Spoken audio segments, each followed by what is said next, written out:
manusia atau bangsa Arab. Jadi Nabi Muhammad Rasul yang datang kepada kalian dari jenis kalian manusia, jenis kalian bangsa Arab. Karena Nabi Muhammad orang Arab, diutusnya pertama kali bukan ke Indonesia tapi ke bangsa Arab, ke Abu Jahal. Tapi Nabi Muhammad SAW diutus walaupun pertama ke bangsa Arab tapi berlaku bagi semua manusia. Makanya ikhwan, belajar bahasa Arab itu wajib. Karena Nabi Muhammad orang Arab, Nabi Muhammad berbahasa Arab. Sementara kita wajib mengikuti Nabi Muhammad, beriman kepada Nabi Muhammad dan Nabi untuk seluruh bangsa. Berarti kita wajib mempelajari bahasa Arab.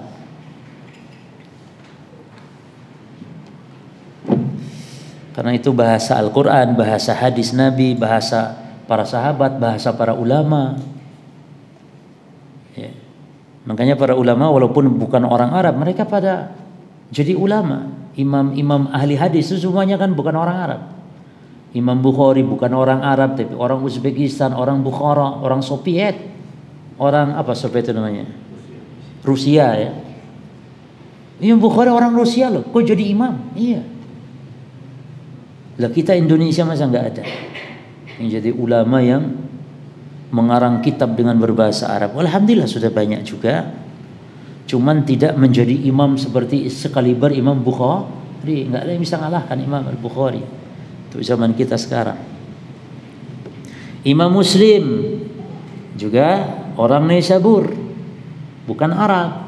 Imam Abu Dawud orang Sijistan, bukan orang Arab. Pokoknya banyak ulama dulu daerah yang tan gitu deh, kawan. Uzbekistan, Sijistan, ya, banyak wilayah-wilayah itu. Asia Tengah itu namanya. Jadi min anfusikum yani min jinsikum. Atau yang kedua makna min anfusikum bimana al anfus yani min khiyarikum. Yani yang terbaik Nabi Muhammad itu. Anfas itu yang paling berharga. Ya. An-nafis. Maka kalau ada orang namanya nafis bagus itu. Namanya apa? Orang yang berharga, nafis. Kalau perempuan nafisa. Nafisa. Itu bagus nama anak itu. Bolehlah dibuat anak ya. Nafis. Siapa namanya? Nafis. Artinya berharga. Apa sifat Nabi? Di sini 3 disebutkan. Yang pertama azizun alaihi ma'anittum. Azizun artinya berat perasaan Nabi alaihi ma'anittum atas penderitaan kalian. Jadi Nabi itu demikian besar sayangnya kepada kita umatnya. Kalau kita menderita itu Nabi terasa berat hatinya itu. Maka yang ditanyakan pertama kali loh oleh Nabi di akhirat nanti itu ummati, ummati, ummati. Bukan bojoku, bojoku, bojoku, enggak. Ummati. Jadi demikian ini sifat Nabi azizun alaihi ma'anittum. Antum perhatikan kisah Nabi tentang bersama penduduk Taif ya, melempari dengan batu, menghinakan Nabi. Nabi itu diperhinakan, bukan sekedar diusir loh ikhwan. Kalau cuma diusir ya alhamdulillah, bukan alhamdulillah ya ini ringan saja. Dihinakan dulu, manusia pada berjejer, lalu Nabi disuruh lewat di situ dan dilemparin batu. Yang melempari anak-anak kecil, orang-orang gila. Jadi diperhinakan dulu Nabi sallallahu alaihi wasallam. Tapi ketika malaikat penjaga gunung menawari untuk dibinasakan penduduk Taif, Nabi tidak. Karena demikian besarnya, demikian beratnya kecintaan Nabi kepada umat. Yang berikut harisun alaikum. Yang ketiga, yang kedua, karakter Nabi yang kedua harisun alaikum. Apa haris? Bersemangat, sangat ingin kalian tuh dapat hidayah. Jadi Nabi itu bagaimana caranya? Gitu loh, semangat sekali. Sampai Nabi rela berkorban nyawa, harta, semuanya demi agar manusia ini mendapat hidayah. Maka Nabi itu kalau ada orang ketika membangkang, menentang sekalipun, Nabi doakan semoga dapat hidayah. Dan harusnya kita demikian. Antum ada orang-orang menentang dakwah, menghina antum, doakan apa? Agar mereka dapat hidayah. Jangan doakan kebinasaan. Ya Allah binasakan saja, dia telah menjadikan musuh dalam dakwah ya Allah. Dia telah menghalang-halangimu dalam dakwah sunnah ini ya Allah. Di Malang ini dia menghalangi dakwah, ya Allah, binasakan. La, justru beri hidayah mereka ya Allah kepada sunnah. Sebagaimana Engkau telah berikan kami hidayah sunnah ini. Berikan mereka. Karena mereka saudara kita ya Pak. Saudara kita, dia yang memusuhi dakwah kita sekarang ini, saudara kita. Mereka katanya aswaja, walaupun hakikatnya abu wajah. Tapi mereka saudara kita, ahli bid'ah. Walaupun ahli bid'ah tetap saudara kita. Ada keimanan. Karena ahli bid'ah itu bukan kafir. Saudara kita, ingat ada keimanannya. Karena bid'ah itu kan tidak harus bid'ah yang menyebabkan keluar dari Islam kan gitu. Contoh kalau orang-orang Syiah, ya bid'ah mereka mengeluarkan dari Islam. Ya. Tapi bagaimanapun orang-orang awamnya tetap itu adalah bagian dari saudara kita yang harus kita selamatkan gitu ya kawan. Maka disebut ahlul kiblah. Jadi siapa ahlul kiblah itu? Setiap umat Islam walaupun sesat yang dia satu kiblat dengan kita. Selama kiblatnya ke Mekah, saudara kita. Itu doakan hidayah. Cuma memang sih kadang-kadang hati ini nggak tahan juga, kadang-kadang kelepas jengkelnya itu, ya Allah orang kayak ini yo gitu loh. Gimana? Gereja dijaga loh, kita bangun masjid dihalang-halangi. Gak boleh, pengajian dibubarkan. Jadi setoleran itu dia kepada orang kafir, tapi sejahat itu dia kepada saudaranya sendiri. Ya. Tapi tetap kembali usahakan, tetap doakan hidayah. Lalu sifat Nabi yang ketiga apa ikhwan? Ra'uf bil mu'minina ra'ufur rahim. Yani penyayang, penyantun, pengasih Rasul itu kepada orang-orang yang beriman. Inilah tiga sifat Nabi. Nah terus apa keterkaitan ayat dengan kitab Tauhid sekarang? Syekh menjelaskan, Syekh Fauzan Hafizahullah menjelaskan munasabatul bab li kitab Tauhid sekarang, kolerasi bab ini kepada kitab Tauhid. Annal musannif rahimahullahu ta'ala, bahwasanya musannif pengarang kitab Tauhid lamma bayyana fil abwabis sabiqah, ketika menjelaskan di dalam bab-bab sebelumnya, syai'an min himayatihi sallallahu alaihi wasallam, sesuatu berupa penjagaan Nabi terhadap li janab tauhid, terhadap sisi tauhid di bab sebelumnya ya. Arada, maka di bab ini arada ayubayyina fi hadzal bab, maka di bab ini muallif ingin menjelaskan himayatahu, bentuk penjagaan beliau Nabi Muhammad al-khasata, secara lebih khusus lagi. Kalau bab sebelumnya penjelasan bagaimana penjagaan tauhid secara umum, ya. Kan bab sebelumnya apa? Dilarang berlebih-lebihan kepada orang soleh, dilarang beribadah di kuburan. Itu kan bentuk penjagaan tauhid tapi secara umum. Kalau ini enggak, ini secara khusus. Lalu al-mustafa di sini apa maknanya? Huwa al-mukhtar, artinya yang terpilih. Dan al-mustafa ini diantara nama Nabi atau sifat Nabi. Lalu janab ay janib, maksudnya sisi atau bagian. Ja'akum artinya kepada kalian, ya ma'syarul Arab, maksudnya bangsa Arab. Karena Nabi Muhammad diutus pertamanya kepada mereka. Maka min anfusikum itu maksudnya berarti ja'akum min anfusikum, dari diri kalian, ini maksudnya bangsa Arab gitu loh. Jadi min jinsikum wa bilugotikum, dari jenis kalian sendiri Arab dan berbicara dengan bahasa kalian pula, bahasa Arab. Azizun alaihi apa artinya? Ay syadidun alaihi jiddan wa huwa khairun muqaddamun, sangat berat baginya. Ini adalah bukan khairun tapi khobarun ya artinya, coba. Khobarun muqaddam. Ini adalah khobar. Khobar itu kata keterangan tapi yang didahulukan. Azizun alaihi ma'anitum, yani ma'anitum alaihi aziz. Asalnya itu gitu. Tapi didahulukan. Kenapa khobar kadang didahulukan? Biasanya terkadang untuk menunjukkan pengkhususan. Itu dalam bahasa Arab. Terus ma'anittum, Artinya ma yashukku alaikum, apa yang membuat kalian sulit, wa yalhaqul adha, sehingga mendapatkan adha, penderitaan, bikum, pada kalian, berupa apa? Min kufrin wa dhalalin wa qatlin wa asrin wa ma dakhalat alaiha fit ta'wili masdar mubtada muakhar. Perhatikan di sini, an ma'anitum, ma di sini artinya apa yang membuat kalian sulit, susah, menderita, baik kekufuran, kesesatan, pembunuhan, wa asrin, penawanan, dan semisalnya. Kan berat gitu bagi para sahabat ya. Umat juga mendapatkan penderitaan seperti itu. Lalu wa ma di sini dan ma di sini, yakni ma'anitum, ma dakhalat 'alaiha.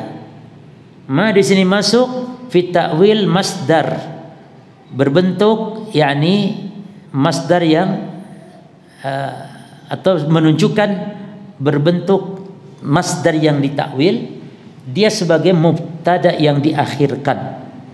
Jadi asalnya itu adalah ma'anitum alaihi aziz, itu asalnya, sehingga dirubah menjadi azizun alaihi ma'anitum. Terus harisun alaikum, maksudnya haris ini syadidul hirs, sangat semangat, warokbah, sangat berkeinginan Nabi fi hidayatikum, untuk kalian dapat hidayah, wa husulin naf'i al-ajil, dan supaya kalian mendapatkan manfaat al-ajil, maksudnya di dunia, wal ajil, maksudnya nanti di akhirat. Jadi ajil di dunia, ajil itu bersegera, yakni di dunia. Maka dunia disebut ajil, kenapa? Karena sangat cepat waktunya dunia ini. Dunia ini para ikhwan berapa sih lamanya kita? 60 tahun, 70 tahun. Dibandingkan akhirat, jangankan akhirat ikhwan, dibanding alam barzah saja. Yang di alam barzah sekarang, di alam kubur, lihat pemakaman aja di tempat kampung kita itu sudah ada yang berapa puluh tahun, itu sudah ada berapa ratus tahun kuburan itu. Coba, ada yang lebih lama kan dari hidup kita. Artinya demikian sebentar dunia, maka disebut al-ajil atau ad-dunya minad dana, artinya pendek, dekat. Dunia itu dekat, tapi akhirat jauh, akhir jauh, paling akhir, karena nggak ada kehidupan lagi setelah itu. Lakum, bagi kalian, bil mu'minin aila bi ghairihim, kepada orang beriman, artinya bukan kepada yang lainnya, bukan kepada orang beriman. Rasul Rauf Rahim, ya. Rauf, apa artinya Rauf? Apa maksudnya di sini, ikhwan? Apakah Nabi enggak memiliki rahmat kepada orang kafir? Punya rahmat. Bahkan kita pun diperintah untuk memiliki kasih sayang kepada orang kafir, tapi kasih sayang yang sifatnya dunia. Kalau kepada orang beriman, raufnya Nabi, kasih sayangnya Nabi ini bersifat khusus, memberikan petunjuk. Jadi kasih sayang Nabi itu kepada orang munafik, apa bentuknya? Nabi tidak membunuh mereka. Padahal orang munafik itu paling pantas dibunuh, dia lebih jahat dari orang kafir sendiri. Tapi Nabi ada kasih sayang di situ, tidak boleh dibunuh. Kepada orang kafir Nabi kasih sayang, buktinya Nabi selalu mendoakan kebaikan, mereka dapat hidayah. Tapi kepada orang beriman Nabi kasih sayangnya berupa apa? Memberikan hidayah, petunjuk, sehingga manusia mendapat mengikuti ajaran Nabi, mengikuti sunnah Nabi sallallahu alaihi wasallam. Apa itu rauf? Rauf balighus syafqah. Syafqah itu kelembutan, kasih sayang. Yani sangat lembut hati dan penuh kasih sayang, itu rauf. Adapun rahim balighur rahmah, yani sangat pengasih. Piye bahasa Indonesia ki angel bedana. Syafqah penyayang, rahim pengasih, sebut aja kasih sayang. Baik, makna al-ijmali al-ayah. Yukhbiru ta'ala, nanti kita tahu apa korelasi ayat terhadap bab kita. Yukhbiru ta'ala ibadahu, Allah Ta'ala mengkabarkan kepada para hambanya ala sabilil imtinan, dengan cara al-imtinan, menunjukkan rasa karunia, gitu ya ikhwan. Imtinan itu karunia.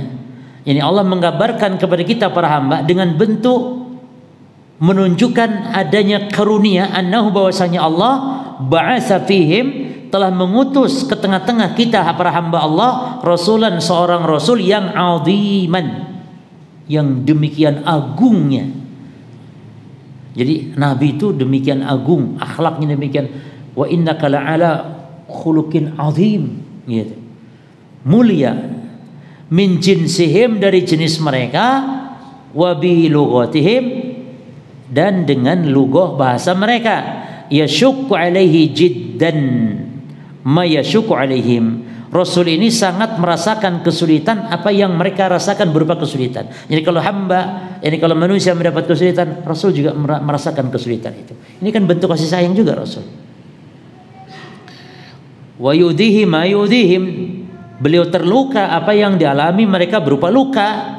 Syadidul hirs, sangat semangat Nabi ala hidayatihim, agar manusia dapat hidayah, wa husulin naf', mendapatkan manfaat lahum bagi mereka. Syadidus syafqah, dan sangat besar kasih sayangnya, wa rahmah, dan rahmat cintanya bil mukminin kepada orang mukmin khasatan secara khusus.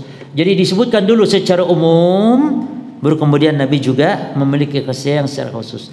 Nah, apa keterkaitan ini? Ini kadang kita yang masih kadang masih bingung, apa sih keterkaitannya ayat dengan bab bentuk penjagaan, ya kan? Nabi terhadap tauhid dan menutup celah-celah syirik. Apa korelasinya ayat ini? Munasabatul ayat lil bab, keterkaitan ayat dengan bab, anna hadhil awsafa, bahwasanya sifat-sifat yang terkandung al-madhkurah yang tersebut fiha dalam ayat, 3 sifat tadi ya, sifat Nabi fi haqqi Nabi, pada hak Nabi itu taqtadi, berkonsekuensi bahwasanya bahwasanya Nabi SAW pastinya apa? Bentuk kasih sayangnya kepada umat, andara ummatahu, memperingatkan umatnya. Enggak mungkinlah kalau Nabi sayang sama umatnya lalu membiarkan umatnya apa? Berbuat syirik. Enggak mungkin. Berarti Nabi enggak sayang kalau gitu. Maka bentuk sayang Nabi memperingatkan andara ummatahu wa haddarahum, dan memperingatkan mereka anisyirki, dari kesyirikan, alladhi huwa a'dhamudz dzunub, yang mana syirik merupakan dosa yang paling besar, a'dhamul baliyah, musibah yang paling besar. Sementara Nabi merasa berat hatinya, merasa Nabi terganggu hatinya kalau umat menderita. Bagaimana umat berbuat syirik Nabi tidak menderita? Nabi itu menderita kalau melihat Abu Jahal, melihat Abu Lahab berbuat syirik, itu Nabi menderita. Nabi sayang, maka Nabi dakwah. Namun ketika tidak mau, ya gimana lagi, itu sudah sunatullah, sudah takdir Allah. Lianna hadha huwal maqsudul a'zamu fi risalatihi, karena mendakwakan tauhid merupakan maksud yang paling agung di dalam dakwah atau tujuan utama di dalam risalahnya Nabi sallallahu alaihi wasallam. Ya, kita baca terakhir, mayustafad minal ayat. Apa yang kita bisa ambil faedah dari ayat di atas? Annar rasul, bahwasanya Rasul SAW qad haddara, telah memperingatkan ummatahu, umatnya, minasyirik, dari kesyirikan, wa ba'adaha, dan telah menjauhkan umatnya minhu, dari kesyirikan, wa sadda, dan Nabi telah menutup kulla tariqin, setiap pintu, seluruh pintu, yufdi, yang menghantarkan biha ilaihi, setiap pintu yang menghantarkan biha, dengan pintu tersebut, ilahi, kepada kesyirikan.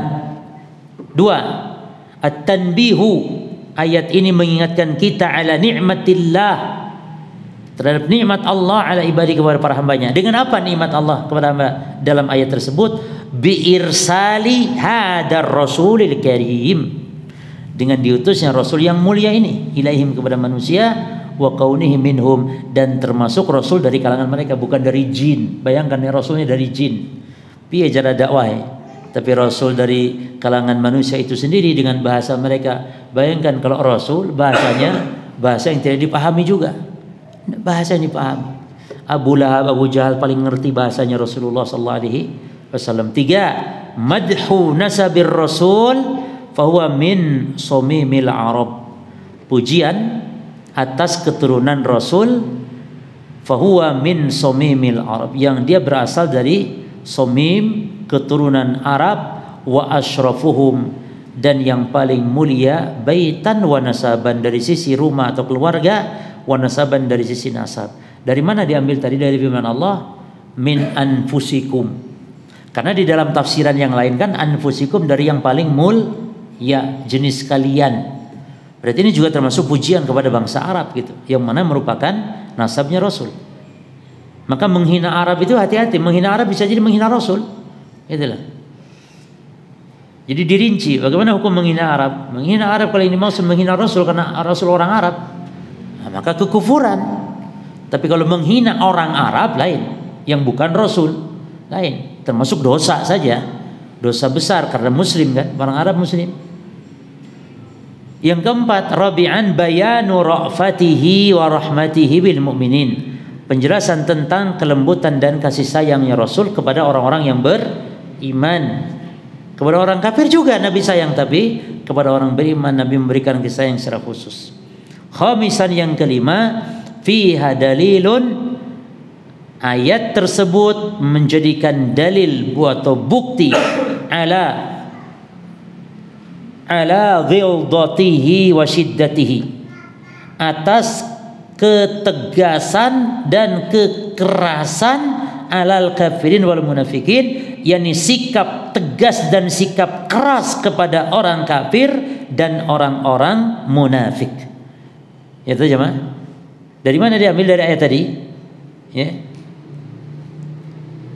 Bahwasanya Nabi sallallahu alaihi wasallam rahmatnya bil mu'minina raufu rahim. Berarti bukan kepada orang, kalau kepada orang kafir bagaimana sikap Rasul? Asyidda'u 'alal kuffar ruhama'u bainahum. Kalau kepada orang kafir tegas Nabi. Namun sesama muslim, sesama orang yang beriman, maka ruhama'u bainahum. Tapi bukan berarti jahat ya. Tegas itu bukan berarti jahat kepada orang kafir. Jahat kepada orang kafir enggak boleh. Ya. Bahkan ada orang kafir yang haram kita bunuh.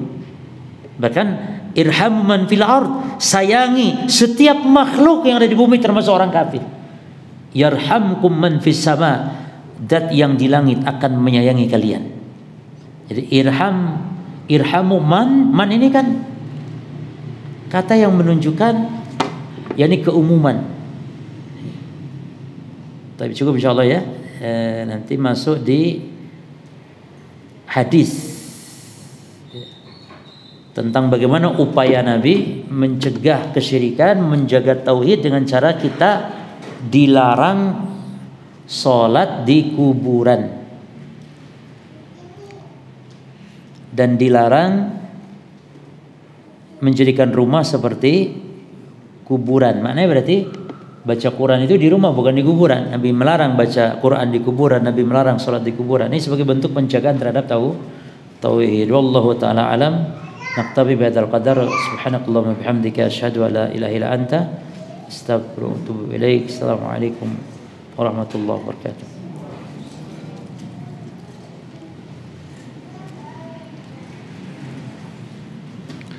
Nah, langsung ya.